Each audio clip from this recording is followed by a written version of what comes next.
E o ator Gustavo Mendes, conhecido por suas imitações da ex-presidente Dilma Rousseff, anunciou nesta segunda-feira que vai concorrer a uma vaga na Câmara dos Deputados pelo PT de Minas Gerais.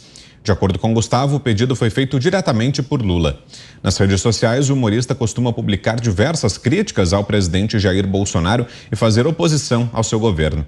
Segundo ele, já é certo que o chefe do executivo vai perder as eleições. 1 minuto e meio, Constantino. O que dizer, né? Veja, ele recebeu uma bolada, né? Uma bolada para defender a Dilma no passado. Agora, existe oportunista de tudo que é lado, né? Isso é evidente. Mas a gente começa a questionar se existe esquerda grátis. Porque a gente começa a ver realmente que a defesa do indefensável costuma ter um preço. Tem gente que diz, sobe em palanque, pede voto, ferindo a lei eleitoral e diz que está lá por coração, né? E depois a gente descobre que tinha 160 mil motivos para subir num palanque daqueles. Então a gente começa a perceber isso, siga o dinheiro, né? É a recomendação de toda a literatura de detetive nos Estados Unidos, siga o dinheiro que você vai encontrar normalmente a causa. Tem até um professor, né? Um professor aí que lançou a candidatura para um partido de esquerda, que gosta de rotular todo mundo que diverge dele de fascista, nazista, já recebeu processos por isso, e está lá agora como candidato. Então, de novo, é muito oportunista e pouca gente séria, preocupada com o futuro do país e fazendo análise o mais imparcial possível. Mas o público percebe, sabe a diferença. Você, Fiuza, 1 minuto e meio.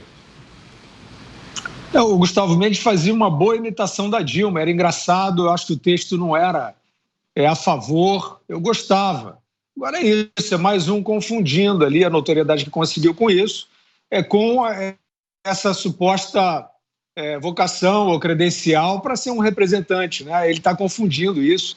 Mas se ele for vestido de Dilma fazendo aquela imitação boa que ele fazia, é capaz até de se eleger. Agora, só para completar o comentário anterior, que a gente não pôde prosseguir, Vitor, então, sobre o Lula, né?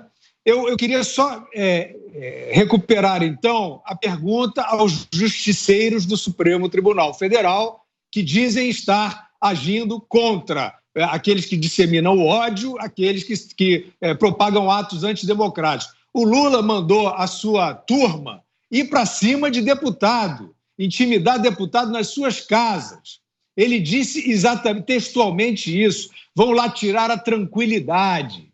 Isso é um ato de coação, de intimidação contra representantes do povo. Eu quero perguntar aos justiceiros do Supremo Tribunal Federal que estão com esses inquéritos dizendo que não querem onda de ódio e não querem atos antidemocráticos. Eles vão ficar fazendo oposição ao Bolsonaro ou eles vão contemplar todos os que estão fazendo esse tipo de ameaça a céu aberto que nós estamos assistindo?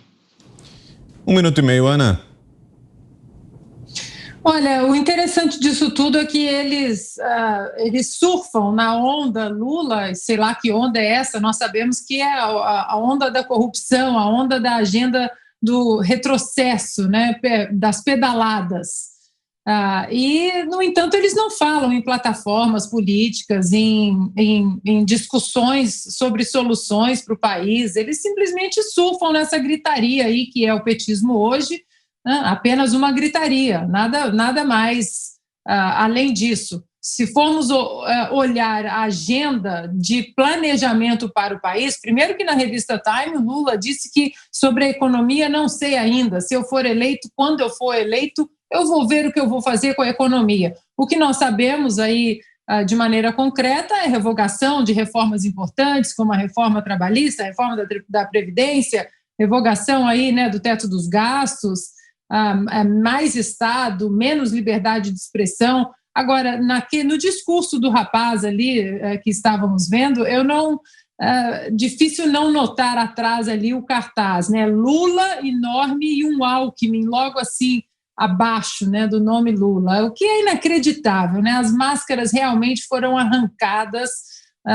de todo mundo. O Brasil cansou de ver esse teatro das tesouras aí. O brasileiro descobriu antes disso virar realidade, já questionava o PSDB como partido liberal, partido de centro-esquerda. O brasileiro estava muito à frente, estamos vendo ali agora, o brasileiro estava à frente, né, com o poder de checar as informações, de checar documentários, de estudar a política com seu celular, com seu tablet, e isso irrita profundamente esses agentes políticos, né? A liberdade intelectual, o ganho e o avanço intelectual do brasileiro de classe média, de classe mais baixa, né?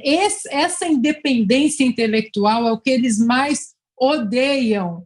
E aí, agora, vendo isso, né, Lula ali em cima e o nome Alckmin embaixo, depois de tudo que nós ouvimos do Alckmin falar, que o PT quer voltar à cena do crime, partido mais corrupto, isso e aquilo, o brasileiro com liberdade de expressão e liberdade intelectual é, na verdade, o maior terror para todos eles.